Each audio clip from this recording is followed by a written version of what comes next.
Yeah. What would we say? Mamma mia! Of course. You know.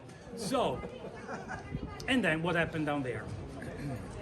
Three kinds of spectacles: naval battles, gladiators games, and wild beasts games.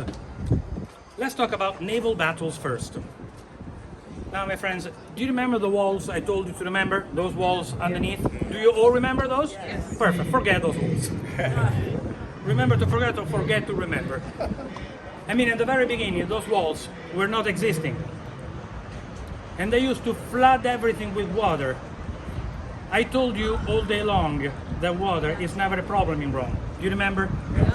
So imagine they were flooding everything from down below, and then spectators saw all of a sudden arriving from down to up these ships, and they had ship battles, naval battles, boat battles, call them the way you wanted, but these spectacles were very complicated, as you can imagine.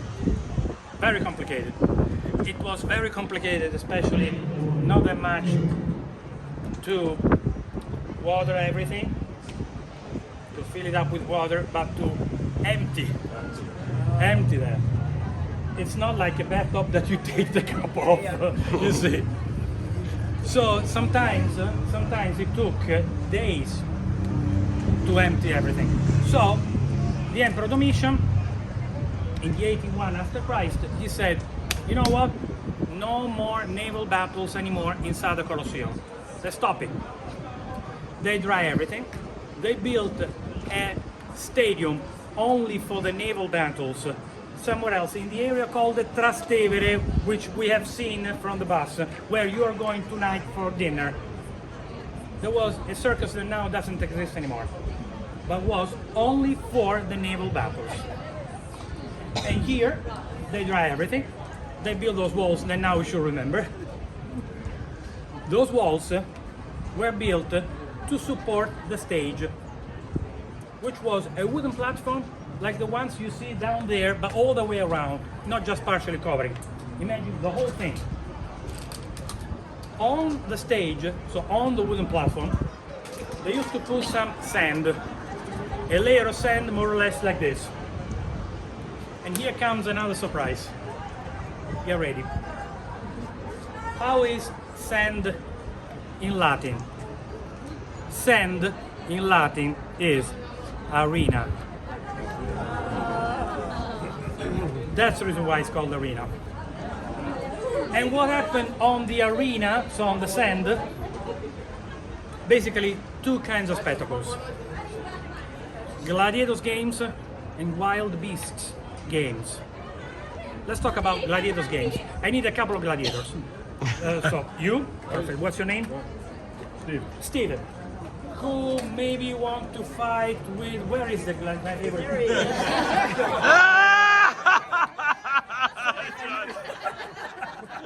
John. You never hit a woman, right? What's your name? Giovanni. Giovanni. Giovanni. Sorry for you guys, we will not be so friends. They're friends. Okay, and imagine one of you is taking this. What is this? No? This is a sword. And how is sword in Latin? Gladius. Gladiator. Gladiator. And another one is taking a net. Reziario. So I'm gonna let him choose. Okay, Steven, which weapon do you want to have? The big net or the gladius? The gladius? Yeah. And you lose. Sorry. According to my example, you lose. Okay. Because I'm always saying, imagine the ones with the big net catching the other, pinning him down. At this point, Steven lost. Giovanni won. Giovanni, do you know what he does? Tell me. Takes the sword from Steven. No, not yet. You watch too much television. No, you watch too much. Wait. Look what he does. First of all, you have to be very theatrical. because now 70,000 people are watching you. So you take the sword, his sword, you say something to him like, "You lost, stay there. Sorry for you." Now, with the sword, like this, you turn all around and people are saying, "No, not yet, wait, don't make it too quick. This is to be a little bit more theatrical." So, actually, everybody is calling your name. So they say, "Giovanni." Giovanni, Giovanni, Giovanni, Giovanni. Imagine, but way louder. 70,000 people, you are only 36. So, it's not a big deal. So 70,000 people are saying your name, and you feel like a hero, superhero, like Spider-Man, or Superman. Then with a sword like this, you turn all around until you get to the center, and then you put in front of the boss. I need a boss. Frank. John. Boss. John is John II, very mean emperor. You see, you can tell how mean he is. So now in front of the boss, the emperor, you put your sword down respectfully, and you wait for him in front of the Mickey Mouse. What is this? You see how ferocious he is. I really picked the ferocious ones. I can tell scary ones. You see. So now, and then you put the sword down very seriously, and you wait. And then, here's the best part of the story. Steve's gone. Because he's there. He's left the stadium. You are there, just trembling and praying, maybe. Then he stands up, and what does he do? First of all, he watches you all around, and you say random, life, death. According to your mood, you don't care about poor Steven. Who cares about Steven? After all, he's just a thing there. Seriously. And so imagine Steven, while he's shaking like this, he watches people, and then for a while he has fun too in watching these people. After a while, he just raises his hand like this, which means basta. Basta. Enough. And then, like, raising his hand. And then you have to imagine, and please imagine that 70,000 people, from being so loud, they become mute. Zero, not even a sight. Imagine what attention.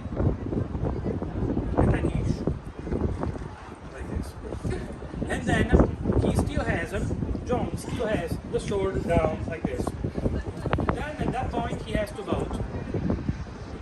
Raising his hand, if he's doing like this means life.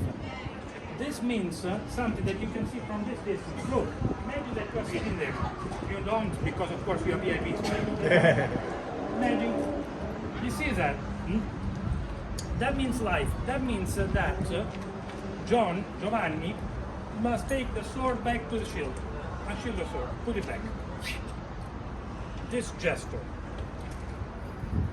But if he maybe argue with his wife, or he has a bad mood, whatever, raising his hand, he's doing this. This means jugula, which means throat. And he must kill Steven. He cannot say, "Oh, poor Steven, you know what, I don't want to kill him. We are friends." No, sorry, you're not friends. Actually, he cannot do what in the movie The Gladiator they were showing you. When the emperor is saying kill him, and the gladiator not only doesn't kill him, but also turns his back to the emperor. Yeah. That made me... Seagull got you. That was a pigeon.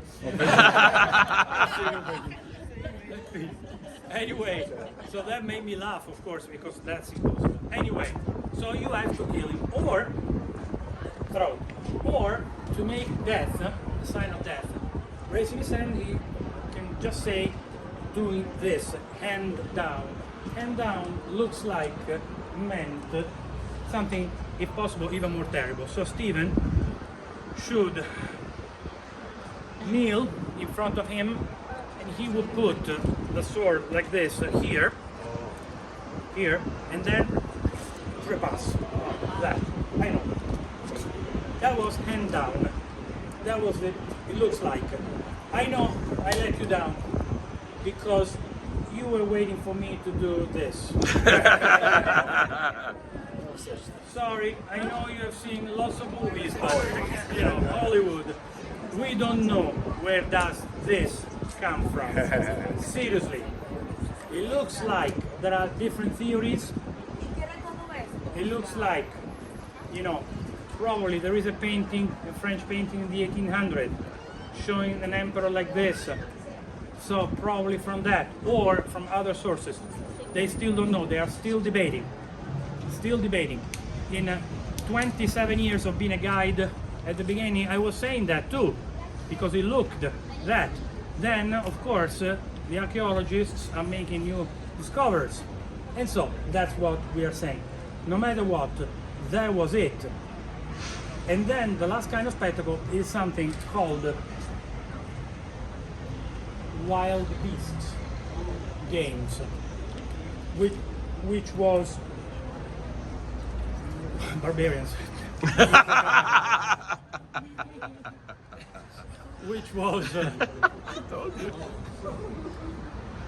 which was actually wild beasts, was something like that. Imagine lions, tigers, leopards, pumas, these kind of animals versus either professional gladiators. So in those cases, they had weapons and they were very well trained and they were ferocious. So they were very well trained, so they usually were winning. Or these animals had to fight versus people without any weapons. So in those cases, these poor people usually died. Now, here is the point. Who were those people weaponless? Not Christians, as we were told for centuries. Or, not only them. Imagine in almost 4 centuries of spectacles here. Imagine how many thousands of people were killed. So the Christians were a small minority. And the Christians, because Christians, they were never killed because Christians here. They were killed in the Circus Maximus, where a lot of more people could watch it. Here, we know only one Christian was killed here, eaten by the lions. Do you know who? Saint Ignatius, who refused to adore Trajan as, you know, a divinity, a god, and for that reason, that was the problem of the Christians, he was eaten by the lions here. But other than Saint Ignatius, we don't have any proofs. Who were those people who were killed terribly here? Both the worst criminals